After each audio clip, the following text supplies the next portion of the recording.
Hello everybody, complex numbers, day number 5. Topics for the day are threefold. We're going to talk about modulus argument, polar form, so to speak, which will look like this, where R is equal to the modulus of Z, and theta is equal to the argument of Z. That's why we call this modulus argument form. Euler's form. Okay, Euler's form is another way to write a complex number. Now the complex number W is equivalent in modulus argument form as well. So if you're interested in, actually you should be interested, so don't be taking the word if literally, but the equivalence of these two expressions I actually prove in a derivation within the folder that you found this video. So go ahead, check that out. It's important to know that Euler's form and modulus argument form are equivalent. And then the third topic for today, and I'd say probably the most impact on this chapter, is DeMobs Theorem.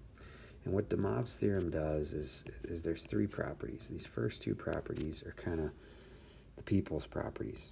Okay, when multiplying, you can see property number 1, when you multiply two complex numbers, right, let's say Z and W, which are defined as R cis theta and T cis theta, or cis phi, excuse me.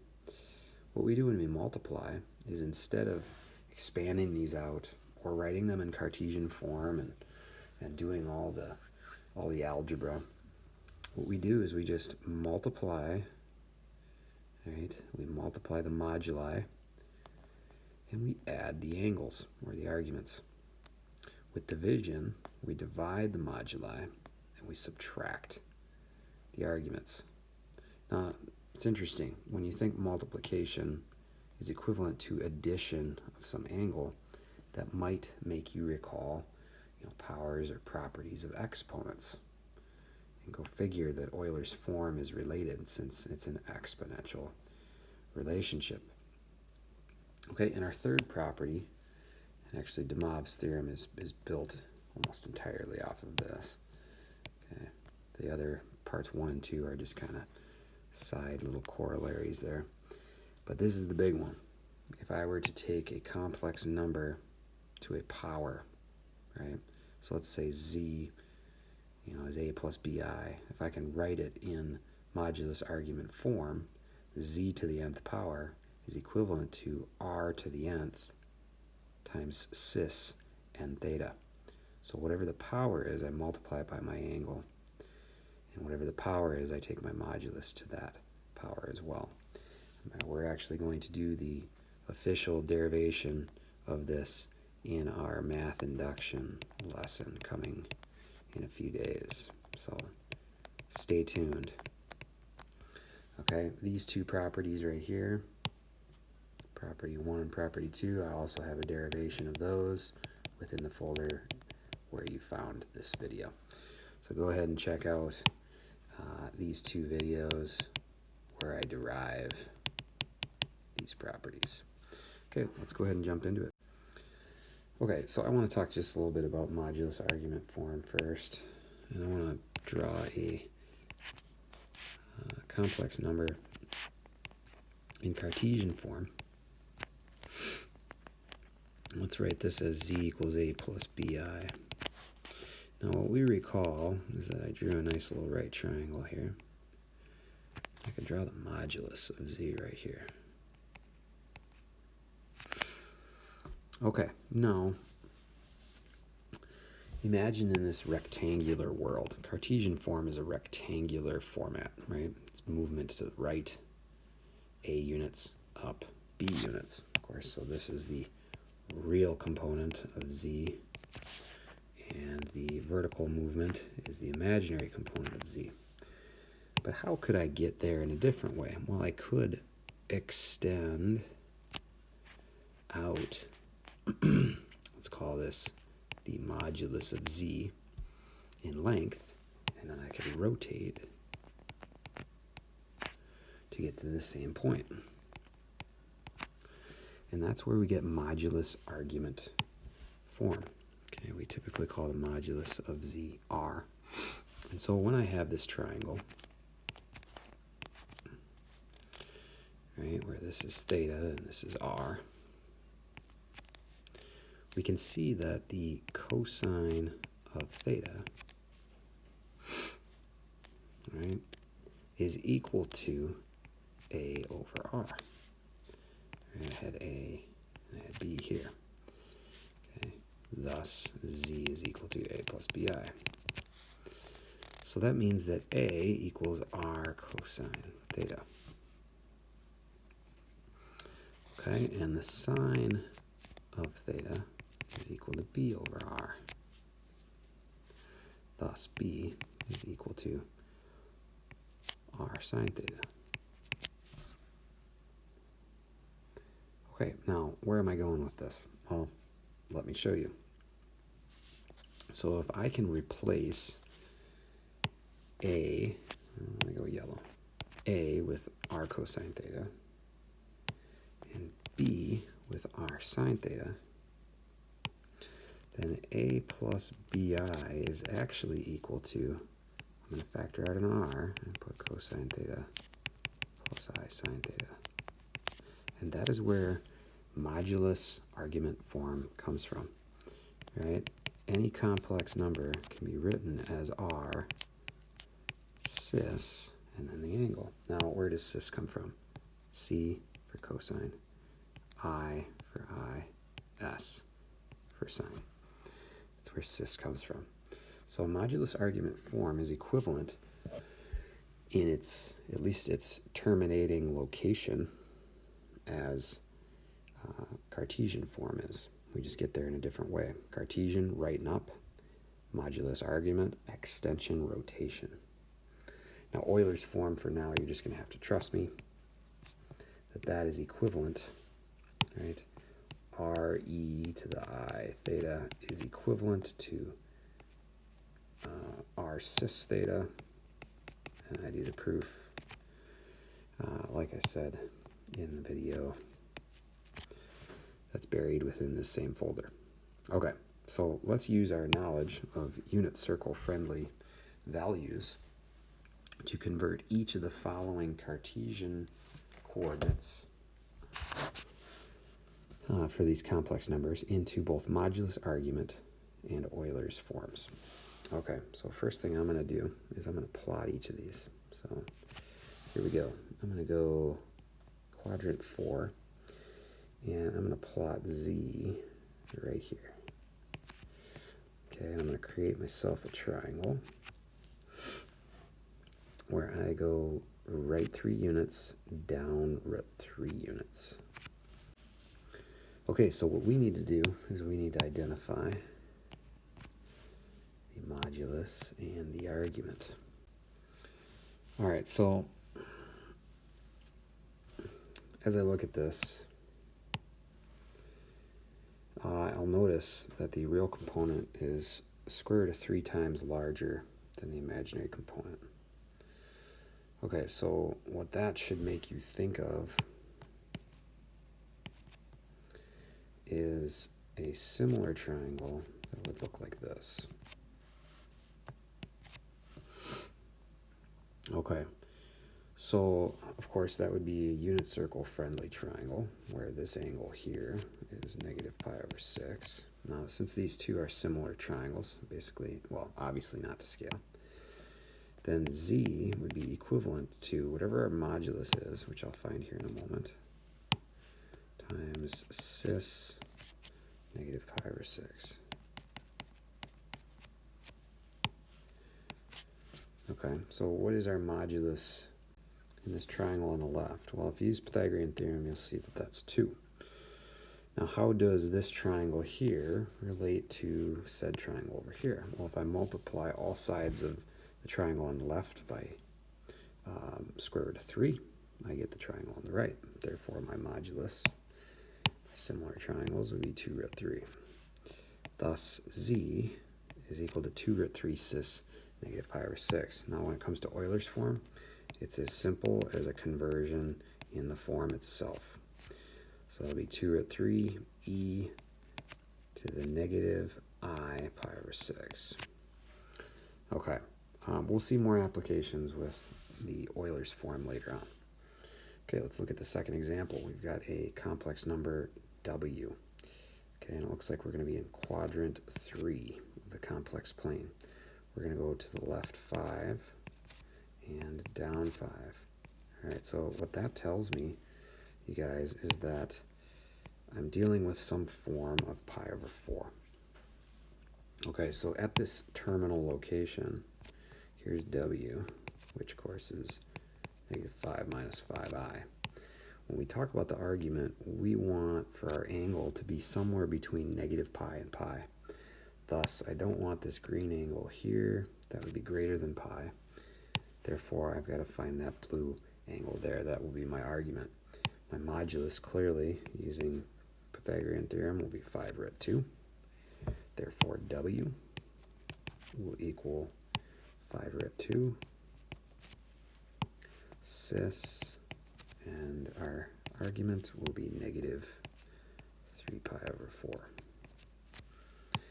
Okay, again, conversion to Euler's form.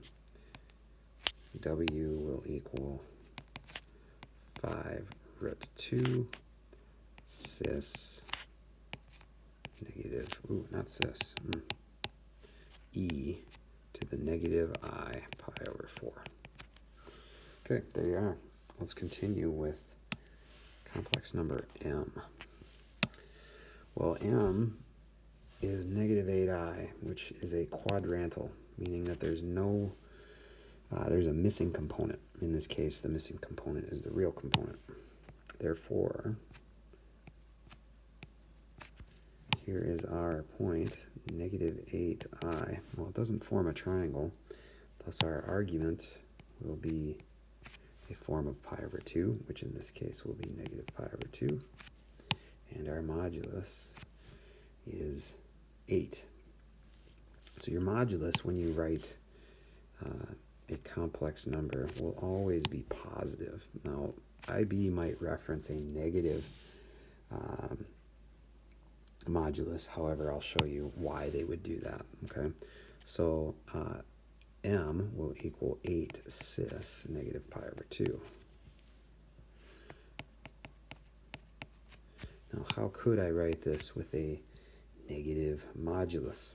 Well, you could write that m equals negative 8 cis pi over 2. Now, how would that work? Let's take a look graphically at both of these. Well, 8 cis negative pi over 2 tells me I'm going to extend 8 to the right and rotate negative pi over 2 units. Negative 8 cis pi over 2 represents an extension to the left 8 and a rotation of pi over 2 counterclockwise. Okay, so that's the difference between those two.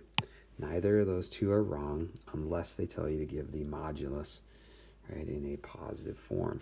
Now, in Euler's form, again, I could write m equals 8e to the negative I pi over 2.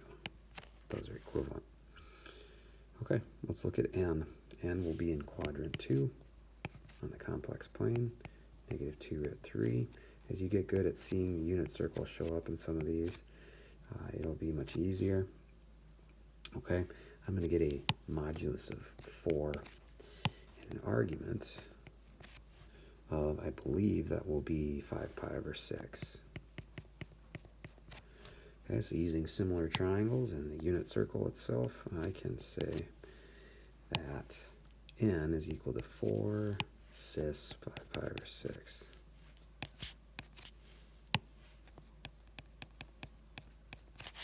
Now I could write n with a negative modulus, just be negative 4 cis, and then it would be this angle of rotation right here, which would be a negative pi over 6. Okay, so you can see how both the angle and the modulus change sign. depending on how you orient it, okay? In those two cases at least. So n will equal 4 e to the I 5 pi over 6. Cool, awesome. That is modulus argument and Euler's form. Okay, so now I want to dive into DeMobs theorem. And specifically, I want to dive into this portion of DeMobs theorem. Z to the nth is equal to R to the nth cis and theta. Okay, so let's see how that applies here. First of all, I'm actually going to define W as root 3 plus I. Now let's write W in modulus argument form. Okay, of course that'll be in quadrant 1, that'll be root 3, that'll be 1, that'll make the argument, looks like pi over 6. So W will equal, I think, 2 cis pi over 6. Awesome, okay. So W is 2 cis pi over 6. I'm going to define, let's go T as root 3 minus I. Okay, it's going to be very similar. It's going to be down here, quadrant 4. Only difference between those two is that T will have an argument that is negative. Okay, so there I've got W and I've got T. Notice that over here, this is Z equals W to the 4th times T squared. Okay, so let's find W to the 4th. W to the 4th is going to be equal to, and when I work with this, right, you can do this. You can expand that out using Pascal's triangle, the binomial expansion theorem, whatever you want to. I'm going to choose to use DeMobs because DeMobs is awesome. Okay, so check it out. This is how DeMobs theorem works. Right, based on this right here, W to the 4th is going to be 2 to the 4th cis 4 times pi over 6. Okay, so W to the 4th then is equal to 16 cis 2 pi over 3. Awesome. How about T to the 2nd? T to the 2nd is 2 cis negative pi over 6 to the 2nd power. So T squared is 2 to the 2nd cis 2 times negative pi over 6. All right, so let's simplify that. That's 4 cis, and that'll be negative pi over 3. Okay, so I've got myself W to the 4th and T to the 2nd. So what would Z equal? Well, let's dig in. Z would equal W to the 4th, which is 16 cis 2 pi over 3 times T to the 2nd, which is 4 cis negative pi over 3. Now, the other properties that we had with regards to DeMobs theorem is that Z times W, right, ended up being, I think we had R times T, cis the argument of Z plus the argument of W. All right, so we multiply their modulus, or moduli, right? 16 times 4, which is 64. And we add their arguments. 2 pi over 3 minus, or plus a negative pi over 3 is pi over 3. And look at that. Not as much algebra. Now, I showed a lot of algebra over here because I wanted to see you to see the process. But if you're going from, right here to right there and skipping everything in between, whatever. Like, I totally get it. All right, now I'm just going to convert this to Euler's form, which would be 64 cis not cis, why do I keep doing that? E to the I pi over 3. And there you have it. That is modulus argument and Euler's form for that nasty looking problem. All right, let's look at another problem. All right, we can also use DeMobs theorem to solve for zeros or roots, right? Before, we solved this by doing a whole lot of expansion, right? So if I wanted to know where z to the third equaled -1, before what I did was I wrote out in Cartesian form, and then I solved, right? I did a whole lot of expansion. I had to then determine, since this does not have an imaginary component, right, that b had to equal certain values, right, in order for the imaginary component to disappear. And there's a whole lot of work to do there. I'm about to show you something that is absolutely awesome. So I'm going to draw a trash can. You're going to trash this method. It's a trash can. Trash this. Okay? What you're going to do is I'm actually going to use DeMobs theorem by first writing -1 in modulus argument form. Well, that's pretty cool. Let's write it in modulus argument form. Okay, well, that's pretty simple. How could I get to -1? Well, I could extend 1 unit and rotate pi radians. Therefore, -1 is equal to 1 cis pi.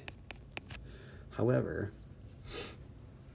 because I'm looking for multiple roots, what I'm going to do is I'm going to add 2 pi k onto that. Okay, because I'm going to end up with multiple roots, and each of these roots typically, right, I would run into this location of -1 every, right, 2 pi units. I add that on there.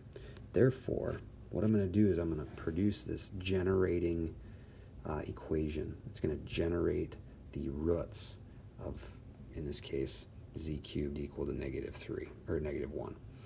Okay, so I'm going to solve for z, and I'm going to call this z sub k by taking 1 to the 1/3 power cis pi plus 2 pi k also to the 1/3 power.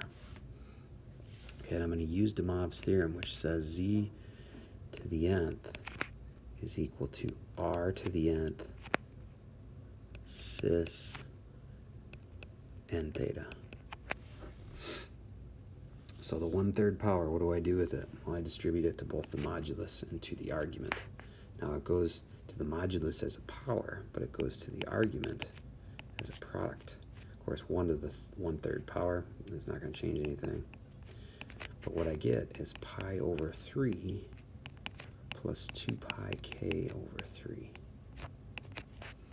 Now watch the result. What I'm going to do is I'm going to start at k equals 0. K equals 0 will produce my first root. And k equals 1 will produce my second root. And k equals 2 will produce my third root. Now, if you were to say, I like starting with 1, okay, we'll start with 1, then 2, then 3. Either way, we're going to find the same roots. You'll have found this one here and this one here. And when you get to k equals 3, it'll just loop back to k equals 0. So I'm going to start with 0. I always do, because the math is simple. So our 3 roots, first root, z sub 0, will be cis pi over 3. How did I get just pi over 3? Well, I plugged a 0 in for k. Z sub 1, I'm going to plug a 1 in for k. That's going to be cis pi over 3 plus 2 pi over 3, which will be pi. Z sub 2 is going to be cis pi over 3 plus 4 pi over 3, which is 5 pi over 3. Now be careful here. I'm going to actually write this as negative pi over 3. Now let's locate each of these on an Argand diagram. and look at the special property that shows up. All right, z sub 0, cis pi over 3. That's an extension of 1, rotation of pi over 3. Here is z sub 0, extension of 1, rotation pi over 3. All right, I could put this in Cartesian form. That would make this a half. That would make this a root 3 over 2. So I could write this as 1/2 plus I root 3 over 2. That is the equivalent Cartesian form for z sub 0. Okay. Z sub 1, cis pi. Well, that's an extension of 1, rotation of pi. All right, that's going to be at this location, z sub 2, which is actually equivalent to -1. Now let me go back up to the original. If I cubed -1, guess what I get? Ha! -1. That's why this -1 equates to the second root. All right, so you're telling me if I cubed 1/2 plus I root 3 over 2, I'd get -1. Yes, I am. Yes, I am. Okay, now let's do the third root. Cis negative pi over 3, extension of 1, rotation of negative pi over 3, puts us right here. This is z sub 2. You're going to see some symmetry here. This is also going to be 1/2, but minus I root 3 over 2. Look at that. It's kind of cool. So here is z sub 0. Here is z sub 1. And here is z sub 2. And what's really cool is when you plot the roots, you get an equilateral triangle. Pretty cool. Okay, let's look at another example on the next slide. Okay, we're going to use DeMobs Theorem in part A, and then we're going to do an expansion and some filthy algebra in part B. Okay, using DeMobs Theorem, show that the following is true given that z is equal to cosine theta plus I sine theta. So note this, that z is equal to cis theta, meaning the modulus is 1. Okay, so we're in the unit circle world there, okay? So if z is cis theta, then what is z to the nth? Well, that would be cis n theta. Okay, so what would z to the negative nth be?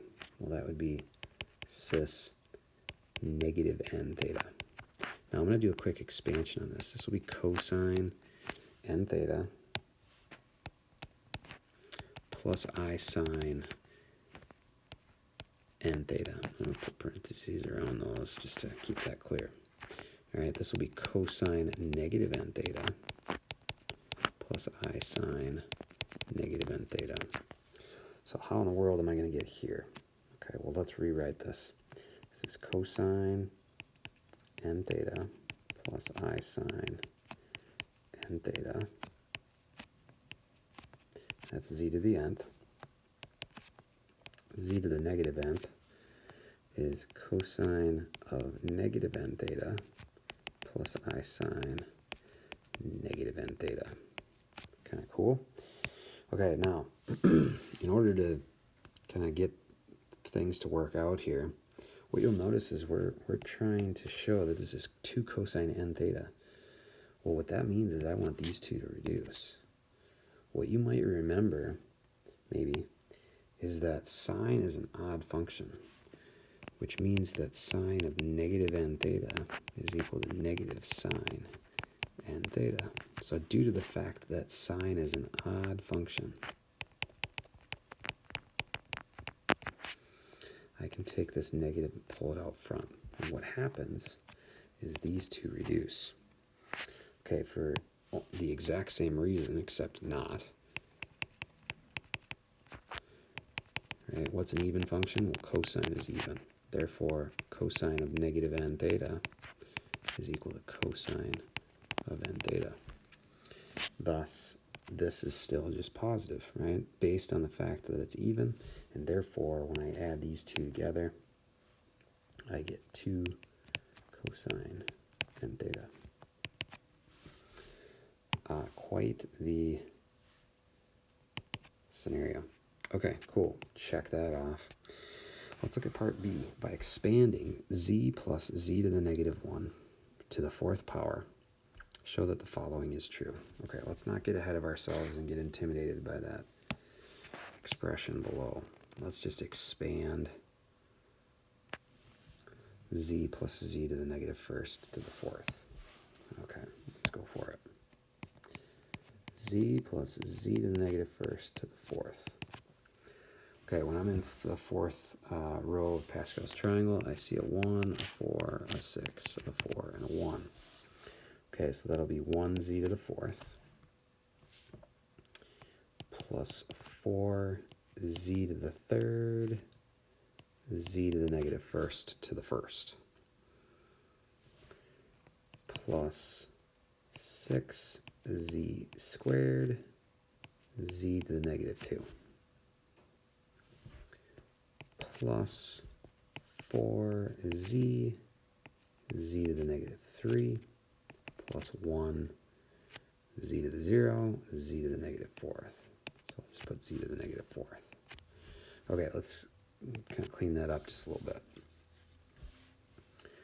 Okay, so that's z to the 4th, and actually I'm going to tag that with z to the negative 4th. Okay, I'm bringing those two terms together. Boom and boom. Okay, this term here would reduce to 4z to the 2nd, and this term here would be 4z to the negative 2nd. That might have implications. This last term that's left is just going to be plus 6. Okay, now let's look at each of these. Actually, in the second one, I'm going to pull a 4 out in just a moment. I'm going to leave the 6 all by itself. So I'm going to leave the 6 by itself over there. I'm going to pull a 4 out of this one. And I'm going to write an expression here for that. Okay, so we said z to the nth plus z to the negative nth is equal to 2 cosine n theta. So if I apply that to this red expression here, that would mean I would have 2 cosine of 4 theta. This is what IB does to you guys. It's going to kind of create this show that situation. It's going to have you show something and then use it. Show something else, use it, and maybe even extend it. Okay, I pulled the 4 out of the blue expression, which leaves me with 2 cosine 2 theta. Okay, awesome. All right, so let's continue from. All right, so we've got one more of quote-unquote those, right? Z to the 1st plus z to the negative 1st. Well, what is that? That's going to be equivalent to 2 cosine 1 theta. And I'm going to take that to the 4th power. Okay, so now, check this out. This is kind of cool. You can kind of see how I'm going to get cosine to the 4th. Boom, right there, okay? It's looking good. So I'm going to clean up the left side. So I got to distribute the 4 to both the 2 and the cosine. So I'm going to get 16 cosine to the 4th theta is equal to 2 cosine 4 theta plus, I suppose I could just put 8 cosine 2 theta plus 6. Okay, I'm going to divide everything by 16. Okay, so that leaves me with 1/8 cosine 4 theta plus 1/2 cosine 2 theta plus, what would that be? That'd be 3/8. 3/8. Now it wants me to go just slightly further than that. Pulling out at 1/8, I'd be left with cosine to the 4th theta. Oh gosh, pull out a 1/8, what would I have? That'd be 4 cosine cosine 2 theta. That matches up nicely. Pull out an eighth, and I'm left with 3. And there you have it, guys. I used something that they prompted me with, and they manipulated me. Those mean people. But I showed that that's true. All right, we got one more slide. Let's do it. All right, hey, this is an old exam problem, kind of a cool one. So let's get into it. All right, W is 2 times cosine pi over 3 plus I sine pi over 3. I'm going to write that in a form that's a little bit friendlier. Just like that. Cool. This next statement is actually not located correctly, but that should be referencing part A, part 2. Okay, sketching on an argand diagram, the following, blah, blah, blah. Okay, so let's start, first of all, with A1, or AI. Express W squared and W cubed in modulus argument form. Well, W squared is going to be equal to 2 squared cosine of 2 times pi over 3. Modulus argument form, pretty simple. W squared is 4 cis 2 pi over 3. W cubed is going to be equal to 2 cubed cis 3 times pi over 3, which will just be pi. Awesome. Okay, marks complete. A2, or A double I. Sketch on an argand diagram, the points represented by W to the 0, W to the 1, W to the 2, and W to the 3. All right, so W to the 0 and W to the 1 we got to find here. Those will be relatively easy. That'll be 2 to the 0, which will be 1, and pi over 3 times 0, which will be 0. W to the 1 is just going to be what it is, 2 cis pi over 3. All right, let's plot these, okay, on an argand diagram. So let me see now. W to the 0, that's cis 0. Okay, so cis 0, modulus of 1, argument of 0. That's going to be right here. If I were to put this in Cartesian form, W to the 0 would be 1. Okay, W to the first is 2 cis pi over 3. So that's an extension of 2, rotation of pi over 3. So that's going to put us right up about here. So W to the 1, right, would be 1 plus I root 3. Okay. W to the second is 4 cis 2 pi over 3. So extension of 4, rotation of 2 pi over 3 is going to put us kind of out here. Again, this will be 4. So this W to the second will equal negative 2 plus 2I root 3. Okay, and W to the third is 8 cis pi. So I'm going to extend 8, rotate pi units. That puts me, right about here, which is W to the third, which is negative 8. Okay, so what I've got is I've got a quadrilateral formed by these 4 points and the lines that would connect them. Okay, now it asks in part B for us to show that the area of the quadrilateral is 21 root 3 over 2.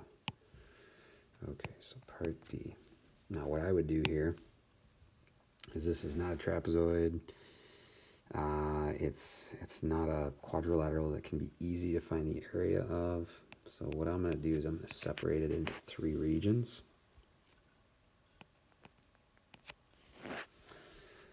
Okay, I'm going to do a little work. Oh, actually, I've drawn this incorrectly. This point should be, W1 should be right over, right, vertical above that. So that's nice. That doesn't require us then to do 3 regions. It only requires us to do 2 regions. So I'm going to go ahead and erase that there, I'm just going to find the area of those two regions. I'm going to call this region 1. I'm going to call this trapezoid region 2.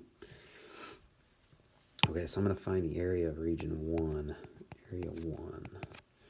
Well, I know this is a 90, so I want to find the base length, which would be this, and the height, which would be the dashed green line there. I already know the height. That's 2 root 3. The base there is going to be the distance from -2 to -8, which is 6 units. So area 1 will be 1/2 times base times height.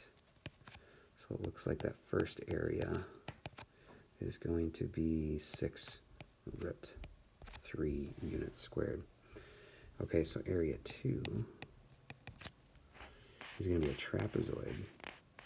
Okay, and its two bases of the trapezoid are here. So I'm going to take 1/2 base 1 plus base 2 times the height. Okay, and the height will be this distance right here. Okay, base 1 and base 2 are 2 root 3 and root 3. The height is the distance between, which ends up being 3. Thus, the area of the trapezoid will be 1/2. Base 1 is 2 root 3. Base 2 is root 3. And the height is 3. So area 2 will be 1/2. This will be 3 root 3 times 3. Thus area 2 is 9 root 3 over 2. Now to find the area of quadrilateral Q, I'm going to take those two and add them together. So 6 root 3 plus 9 root 3 over 2 will be 12 root 3 over 2 plus 9 root 3 over 2, which we confirm with what they have will be 21 root 3 over 2. There you have it. That's it for day number 5. See you in the next video.